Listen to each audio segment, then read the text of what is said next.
Sometimes it's the little things that remind us of them. Stay close, even when you're far apart. Send money worldwide with Remitly.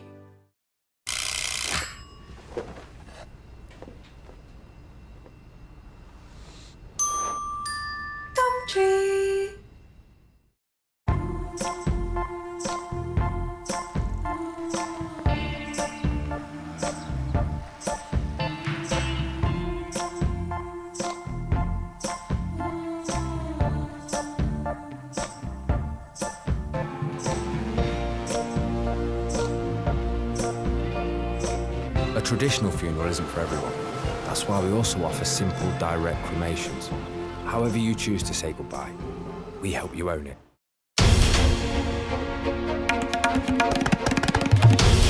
This is NDTV, and you're watching NDTV 24/7.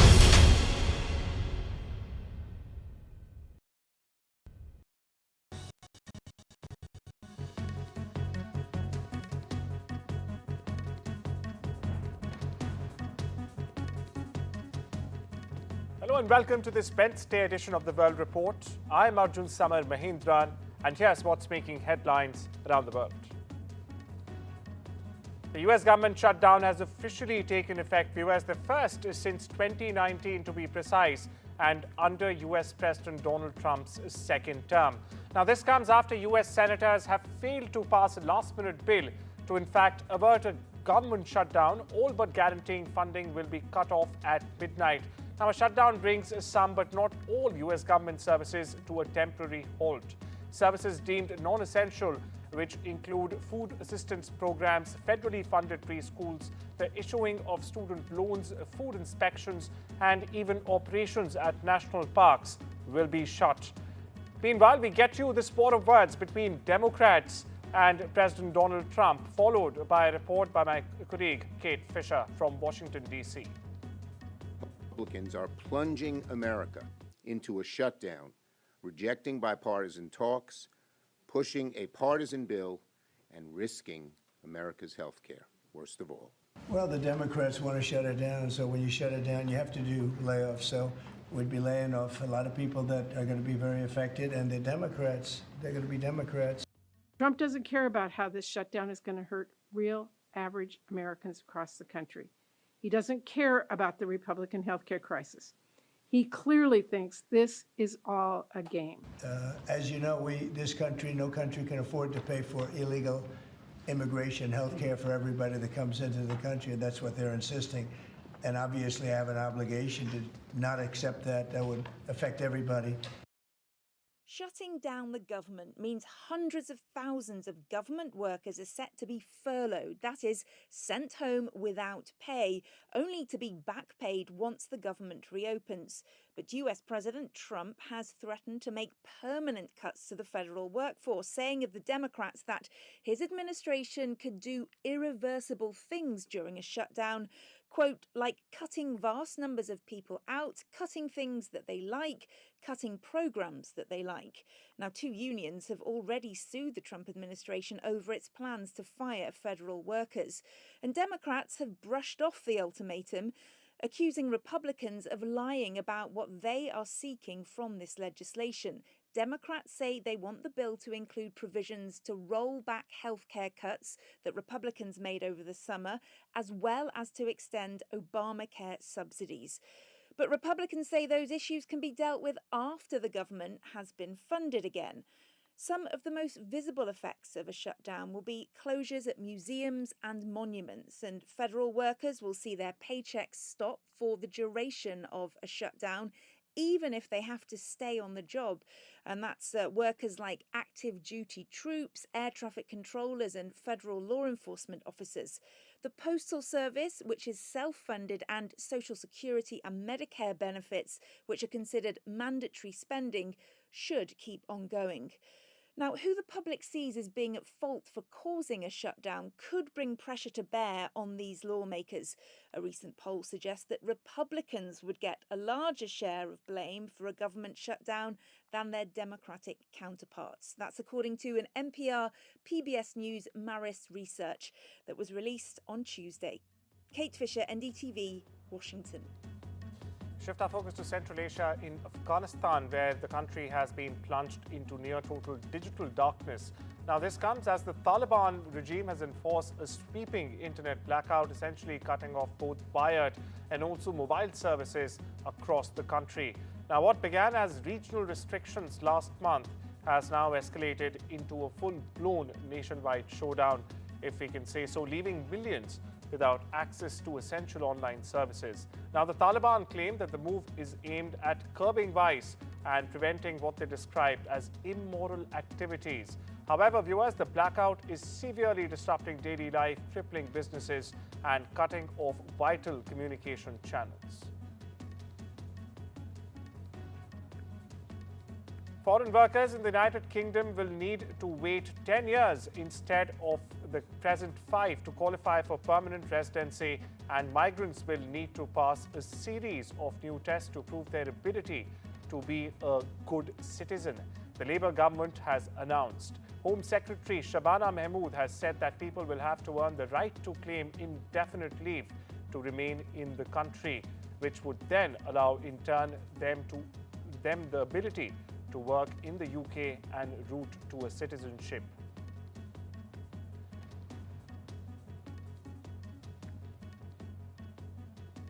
Shift our focus to Southeast Asia, where a strong 6.9 magnitude offshore earthquake rocked Philippines, killing at least 69 people with over 140 still injured. As officials warned, the numbers could very well climb further as rescuers access collapsed buildings. The Indian Embassy in Manila The Indian Embassy in Manila, meanwhile, has expressed its deepest condolences to the families and loved ones of those affected by this natural calamity in the country. Here are some of the most defining visuals from the earthquake. First up, CCTV footage from Cebu City shows residents panicking as they began to feel the ground shake, as they began to feel the tremors. Some would say sending people dashing out into streets. Moreover, residents also panicked in dark as the intense shaking cut off power supply, with videos also showing structures collapsing altogether and crowds running in fear at a public market. Up next, and a not-so-picturesque ending to the Miss Asia Pacific International 2025. As viral visuals, as you see there on your screens right now, viewers, show chaos and utter chaos at that during the closing gala night of the event. This as panic-gripped models fell off the runway, which began shaking as the 6.9 magnitude quake hit the Philippines. Now, this sent everyone to seek shelter under tables to protect themselves from falling debris in last-ditch effort. Now, one of the contestants, Miss Belgium, also suffered an injury after falling off the runway. And among the many buildings which collapsed includes a centuries-old church as well. That's correct. The Archidocian shrine of Santa Rosa de Lima in Cebu suffered extensive damage. Visual shows piles of debris outside the sanctuary, with large sections of the historic building visibly torn apart. Rubble was also scattered inside the monastery, where properties were destroyed. Built in 1886 for perspective, the shrine was considered the Philippines' first Archidocian church dedicated to Saint Rose of Lima. Meanwhile, my colleague Disha Bagchi joins us for more on this. Disha, at least around 300 people confirmed dead already, hundreds more in need of severe rescue by the teams. What's the latest that you're picking up on ground? Right. So right now, of course, rescue operations are going on. Officials have said that while so far they have declared 69 people killed in this devastating earthquake, they do expect that this figure is going to increase drastically. Now, because there were multiple buildings, as well as the 100-year-old church that you mentioned, several buildings, in fact, collapsed. There was quite a lot of damage. The drone visuals we've also received show that massive damage, a lot of commercial buildings collapsing, but this kind of impact and this kind of devastation is quite new to Philippines, even though it is it does frequently face earthquakes, given the fact that it is in the Pacific Ring of Fire, which is where the two tectonic plates in fact grind. So there's a lot of small earthquakes that do take place in the Philippines. In fact, just earlier this year in January, the Philippines faced two less stronger earthquakes, and there was not a lot of devastation and no casualties. But this one was quite a strong 6.9 magnitude earthquake, which is why the Philippines has seen such large-scale devastation. As you mentioned, so far 69 people killed, 140 injured, but this number is of course going to increase in the days to come as officials continue rescue operations. And you in fact raised a very important point there, Disha, that the Philippines lies in the Ring of Fire where two tectonic plates meet. And this earthquake, meanwhile, for our viewers' perspective, comes just a day after a hurricane lashed the Philippines, the island country, leaving at least 20 dead. Thank you so much for getting us the latest once again, Disha. Moving on, we shift our focus to Ottawa, where Canada's Foreign Minister Anita Anand is set to visit India on the 13th and the 14th of October, marking a key step in restoring diplomatic ties between New Delhi and Ottawa. Now, the visit comes as an evident sign, viewers, that both nations are in fact ready to re-engage. Now, ahead of a visit by Canadian Foreign Minister, External Affairs Minister S. Jaishankar met with her in New York only earlier this week. Over in the Middle East, days after US President Donald Trump and Israeli Prime Minister Benjamin Netanyahu agreed to a new US proposal, 20-point proposal, Qatar is now holding mediation talks with Hamas leaders along with Egypt and Turkey over the US peace plan, or the 20-point Trump peace plan as it's being called. Meanwhile, the Arab country confirmed that Hamas officials have officially received the full US peace plan and are currently examining it. The plan includes, if Hamas agrees, an immediate ceasefire and the release of all Israeli detainees within 72 hours of the terrorist group, in fact, agreeing to the terms if they choose to do so, if they decide to do so at that. Meanwhile, the death toll in Gaza has reached over 66,000 Palestinians, with nearly 170,000 others wounded. Now, this comes as Israel's military operations in Gaza rage on. Meanwhile, listen in to the Qatar Foreign Minister. بالنسبة للوفود الموجودة في الدوحة، شارك رئيس المخابرات المصرية يوم أمس في الاجتماع، وكذلك اليوم من الجانب التركي سيشارك في هذه الاجتماعات مع الوفد التفاوضي لحركة حماس. الاجتماع الذي عقد في نيويورك بين عدد من قادة الدول العربية والإسلامية مع الرئيس الأمريكي وسع دائرة المشاركة. Stay with the Middle East, where after Syrian government fighters entered the city of Sweda earlier this year in an apparent bid to assert control over the enclave of the Druze minority, leading to Israeli strikes on capital Damascus. Now the Druze groups have in fact set up a de facto military and a governmental body in Sweda, very similar to the Kurdish-led authorities in the country's northeast. Now it is a major setback for Damascus, struggling to exert its authority across the country. And of course, this follows a 13-year-long civil war with the support of minorities. This next report explains the details. When Bashar al-Assad was ousted in an insurgency last year led by Islamist groups, Syria's Druze minority community poured into the streets to celebrate. They had hoped that Syria would become a democracy and that they would establish strong ties with the new rulers in Damascus. But 8 months later, they're back on the streets in the southern province of Sweda calling for self-determination. All their hopes had faded in July when clashes spiraled into targeted sectarian attacks. Rights groups like Amnesty International say that government forces and their allies committed all sorts of atrocities against the Druze minority. And now it appears they're creating an autonomous administration similar to that of the Kurds in northeastern Syria, with their own government and military bodies. And another apparent shift among the Druze, many appear to be leaning towards Israel, whose military struck government forces during the clashes and has a sizable Druze community there. Now, Syria's Druze spiritual leader, Sheikh Hikmat al-Hajari, was among a few voices that were skeptical of negotiations with Damascus, but now he's the most dominant leader there. He set up the Supreme Legal Council, a government-like entity, and managed to band dozens of militias together to form what is called the National Guard, a military-like entity in the southern province. We now focus on Eurasia, viewers, where Ukrainian President Volodymyr Zelensky has warned that the situation at the Russian-occupied Zaporizhzhia nuclear power station had become critical, with Russian shelling preventing restoration of power needed to cool the reactors and prevent an all-out meltdown. Now, while the International Atomic Energy Agency, or the IAEA, the UN nuclear watchdog, is working with both sides to restore external power lines, this is the 10th such incident since the start of the Ukraine war back in February 22, when the plant has been disconnected from the power grid. Now, this, of course, increased risks of a nuclear meltdown. Listen in to what the Ukrainian president had to say. Вже 7-й день, і раніше, до речі, не було такого аварійна ситуація на Запорізькій атомній станції. Ситуація критична. Через російські обстріли станція відключена від живлення, від електромережі. Забезпечується електрикою від дизель-генераторів.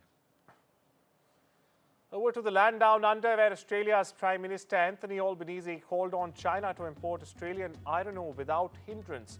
Now, this comes after reports on Wednesday that a state-run Chinese iron ore buyer had told steelmakers and traders to temporarily stop buying shipments from global mining giant BHP. The China Mineral Resources Group company's move against the world's biggest miner based in Melbourne escalates an impasse that contracts negotiations. Albanese has said he was quote-unquote concerned by reports of disruption of Australia's most lucrative export. Here's more. What we want to make sure is that markets operate properly. And of course, we have seen those issues in the past. I want to see Australian iron ore be able to be exported into China without hindrance.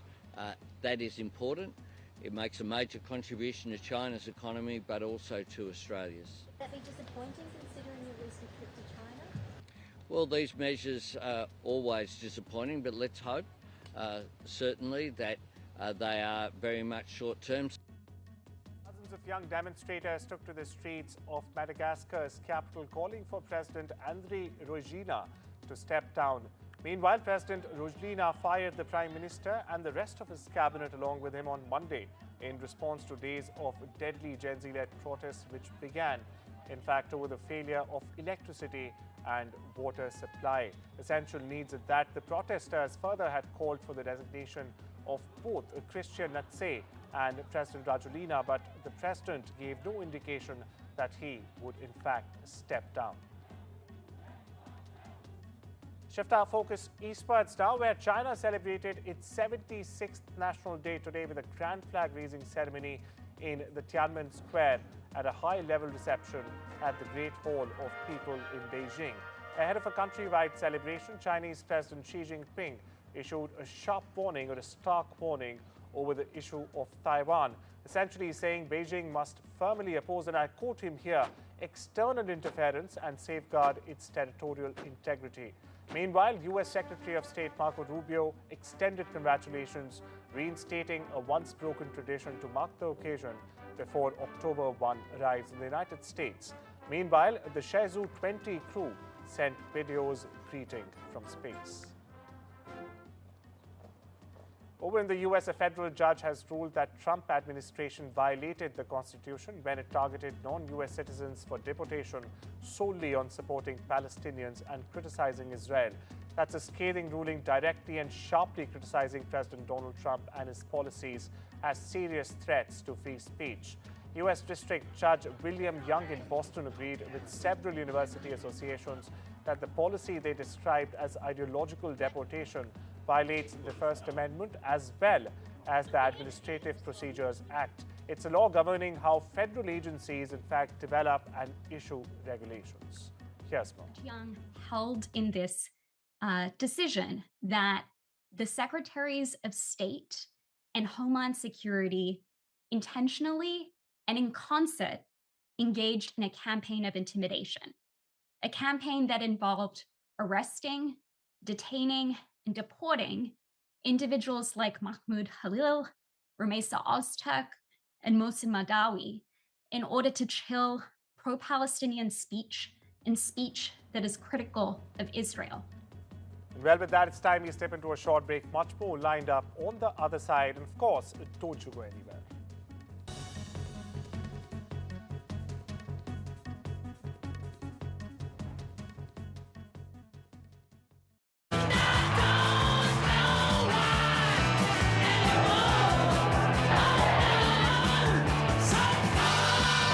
The UK's first human heart transplant has been completed, supported by the British Heart Foundation.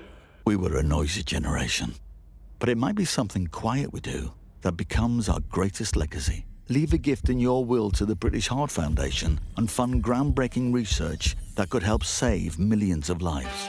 Search BHF Wills. Don't they grow up so fast? And sometimes the big life moments like a new home and a new school can be scary. Which reminds me, I don't want my family to worry about mortgage costs if the worst should happen. That's why I'm looking into smart family life insurance. Hi, I'd like a quick quote, please. OK, you can choose a benefit amount up to £750,000 depending on your age. If you're a UK resident aged 18 to 64, you can apply with just a few health and lifestyle questions. For £250,000 of cover, the price starts at just £14.77 a month. That's less than I thought.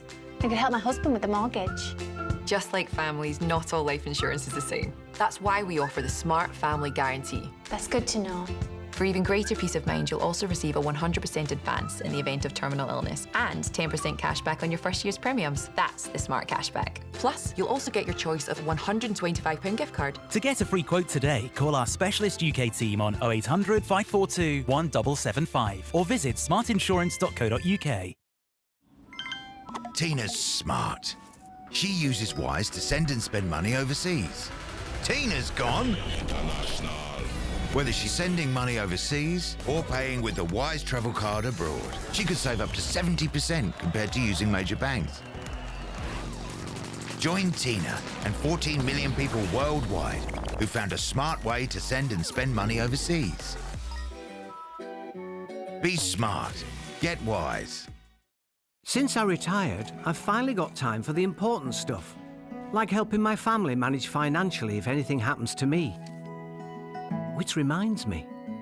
Welcome to British Seniors, the UK's #1 rated provider of over 50s life insurance. Hi, I'd like a quick quote, please. We're proud to offer our seniors lifetime guarantee. With 100% of claims having been paid, we guarantee your premiums will never go up and that you'll speak to one of our specialists in the UK. UK residents aged 50 to 80 are guaranteed to be accepted. Depending on your age, your loved ones can get a cash payout up to £10,000. And that money could help with my funeral costs or as a gift for my granddaughter. I'll do it. Plus, when you sign up, you'll receive a £135 gift card and free 24/7 GP advice and health services. Be proud to protect your loved ones with British Seniors. To get a free quote today, call our UK team on 0800 977 6843 or visit britishseniors.co.uk.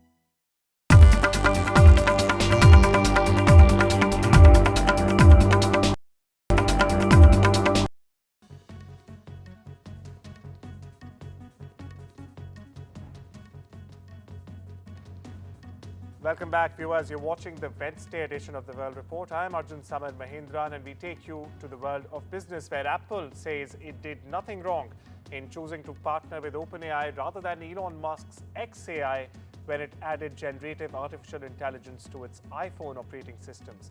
Now, this move comes after Musk's AI startup and X sued Apple and OpenAI back in August, seeking billions of dollars in damages over their claim that the iPhone maker's favoritism towards OpenAI, run by Musk's rival Sam Altman, hindered innovation in the AI industry and also deprived customers of choices.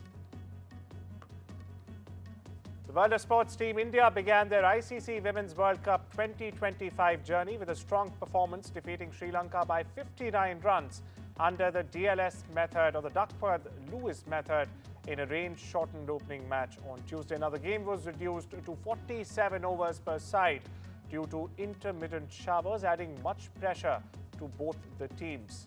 India bowled Sri Lanka out for 211 to win by 59 runs at the Barsapara Cricket Stadium on Tuesday. Amanjot Kaur and Deepti Sharma chipped in with half-centuries to save the blushes for the Indian side after some early struggles.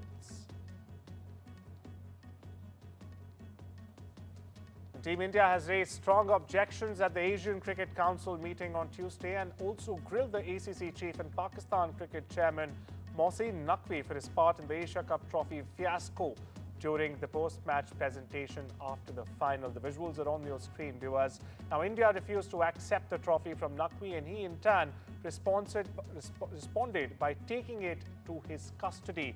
Now, the BCCI Vice President Rajiv Shukla, who also attended the meeting representing BCCI, asked tough questions to Naqvi and grilled him for not handling the trophy to the victorious Indian team. Shukla also reminded that the trophy is the property of the ACC and not Naqvi himself, who had in fact taken it along with him to his hotel room.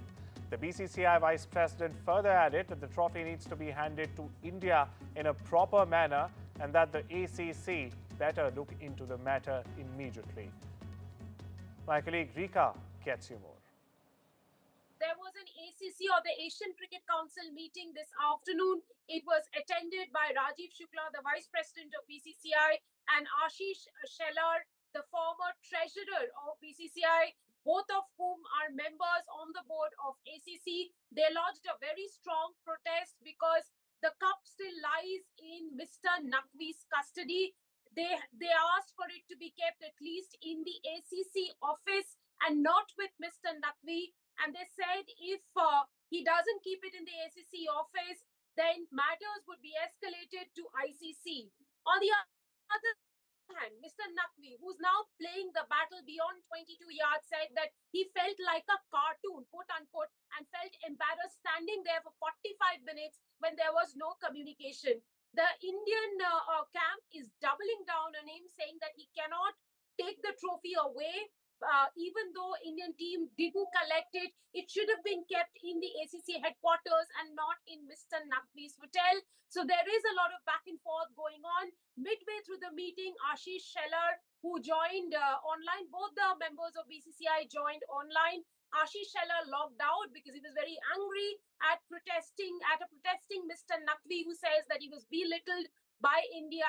And India also says that the Indian team felt humiliated by his gestures, and it was made very clear to ACC long before the trophy ceremony, at least on 15th of September, that if Indian team went on to win the cup, they wouldn't collect it from Mohsin Naqvi. So it was the failure on the part of ACC not to have made another arrangement. And viewers, sustainability has taken over the Paris Fashion Week as Helen Mirren kicked off Stella McCartney's show focused on humanity, animals and of course Mother Earth. With a spoken rendition of the Beatles' Come Together, McCartney claims this is her most sustainable connection yet, with as much as 98% sustainable and 100% cruelty-free materials. Innovations include favors a plant-based feather alternative and Pure Tech. Well, it's a fabric that absorbs air pollutants. The show also featured deconstructed tailoring, vibrant colors and upcycled elements. And well, it's a wrap on this Wednesday edition of the World Report. Take care and have a wonderful day.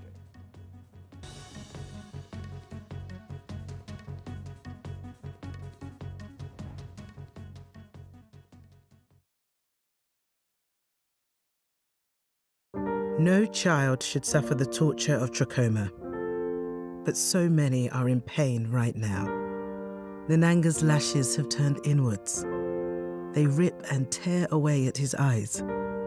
Pamelo's sight could be gone forever. He's just 3 years old. Kofanga screams for his mother.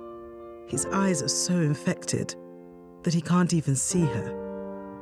For so many children in the world's poorest countries, trachoma is torture. It's a painful infection often spread by flies, and it's destroying children's eyesight. But it could be stopped if you help today. By calling 0800 021 3925 and giving £2 a month to Sightsavers, you can help make sure children get the treatment they desperately need. You'll help us bring them the medicines and the care that can treat infections. And that means you'll be helping to save children from the torture of trachoma and a life of blindness. Please help us reach them. Call 0800 021 3925, text C7 to 82727, or go online and give just £2 a month now. Because we need you to help save the sight of children like Nananga. We need you to help save them from the torture of trachoma.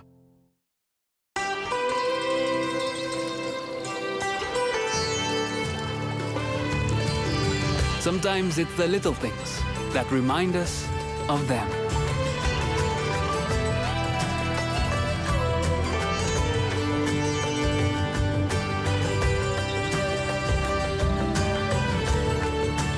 stay close, even when you're far apart. Send money worldwide with Remitly. So I've just got Sun Life's guaranteed over 50 plan. Super easy, no medical questions. I finally have the confidence to devote myself to my craft. Woodwork? I even made this. Really? With Sun Life, there's a guaranteed cash payout. But this is one less thing you'll have to spend it on. Search Sun Life Plan today and get your first 6 months premiums back.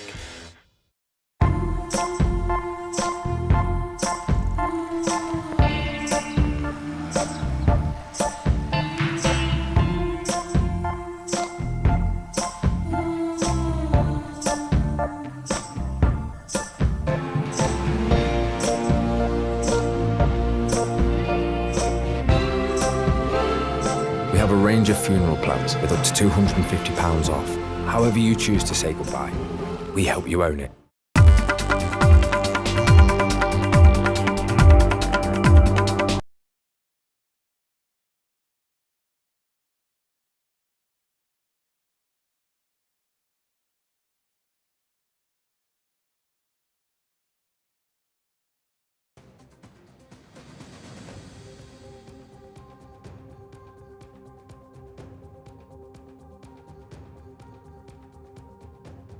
Hello and welcome. You're watching India Global. I'm Arjun, Samar, Mahendran, and here are the headlines this Wednesday.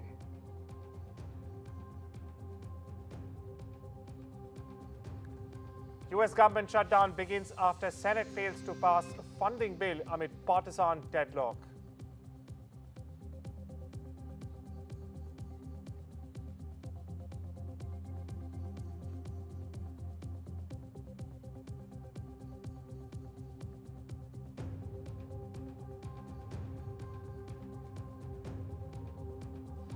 Getting UK permanent residency becomes more tedious. Permanent residency wait for foreign workers doubled to 10 years.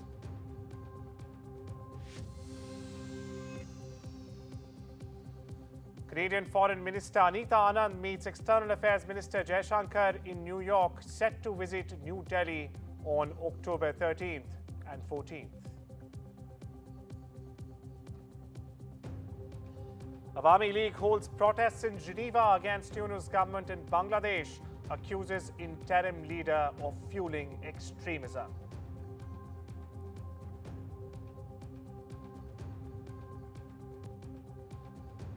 And BCCI calls Mohsin Naqvi's bluff. Viewers, first trophy chori, now conditions.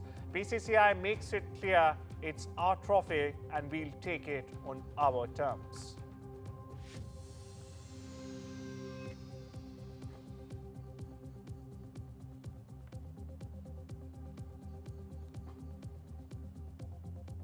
The top story on India Global this Wednesday, viewers. The US has officially entered another federal shutdown just a few hours ago. While it may sound like a political drama in Washington, but for millions of Americans together, and let me tell you that it hits much closer to home. In fact, it's much more than headlines for millions of Americans. Now, here's what really changes when the federal government shuts down.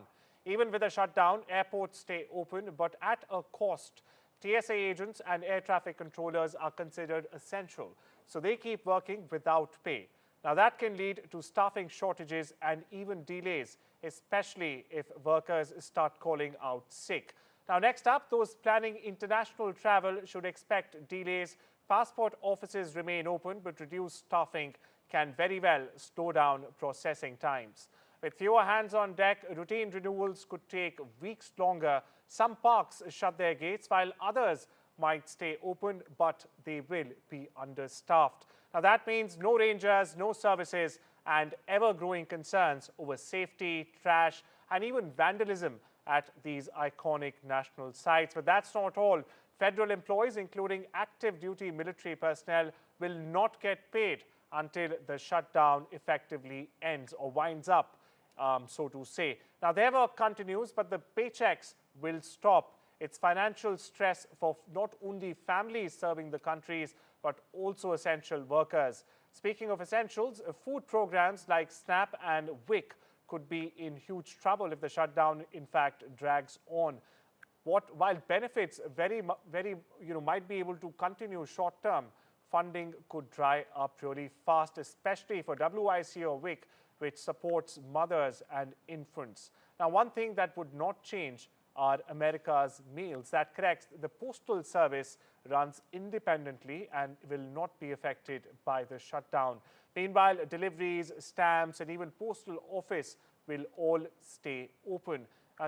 Shifting gears, in fact, and speaking of weather arts, well, they have to stay. However, all upgrades will be paused during entire duration of the federal shutdown. Meanwhile, FEMA will be working, but funds will run dry. But if the shutdown drags on, it is possible that the Federal Emergency Management Agency, or FEMA, as I just told you, could very well run out of money for its disaster relief fund. So while the Congress fights over funding, real Americans, millions of them at that, viewers, are feeling the heat. Plunging America into a shutdown, rejecting bipartisan talks, pushing a partisan bill, and risking America's health care, worst of all. Well, the Democrats want to shut it down, so when you shut it down, you have to do layoffs. So we'd be laying off a lot of people that are going to be very affected, and the Democrats, they're going to be Democrats.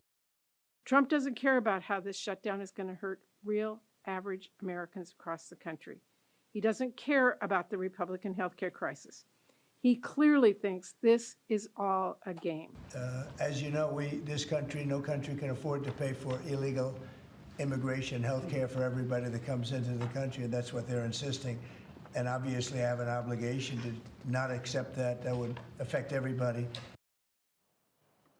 Meanwhile, Professor Swaran Singh joins us for more on this. He's the Professor of International Relations at JNU. Thank you so much for taking out the time and joining us on this very important bulletin, sir. Professor, now I'd like to start by asking you the bottom line here. Who really feels the shutdown first, and who feels it the hardest? Obviously, there is a whole spectrum of people who will get impacted. Immediately, of course, there could be a large number of federal employees, but also by extension, all those who depend on federal loans or federal contracts, particularly small businesses which depend on regular cash flows. But in long run, also the whole the system of United States in terms of its global credibility, United States being largest economy on the planet means such disruptions will also impact global stock exchanges. Commodity prices could go up because US is the most important importer of heavy value, high value commodities. It could also mean impact on American prestige and credibility among friends and so on.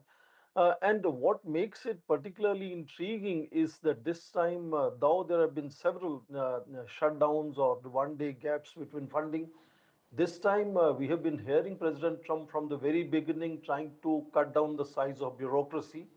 And he's very clearly adamant on not really changing or reversing tax cuts or coming back to healthcare subsidies.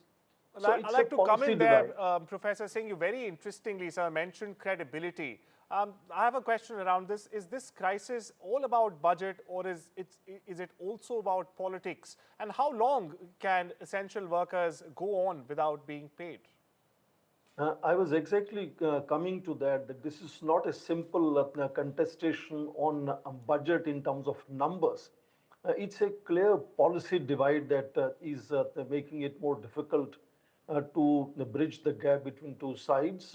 Obviously, Democrats are very upset with the fact that Republicans chose to pass it clean in the House, as they are saying, because they could muster the majority there. But in Senate, they need sort of supra majority of 60 out of 100 numbers, and they have only 53, so they depend on Democrats here.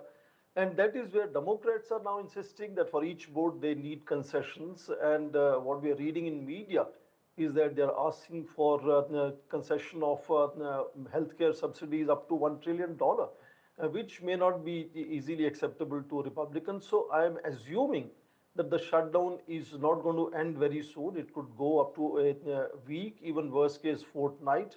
And that would mean 1% sort of reduction of US GDP in terms of productivity coming down.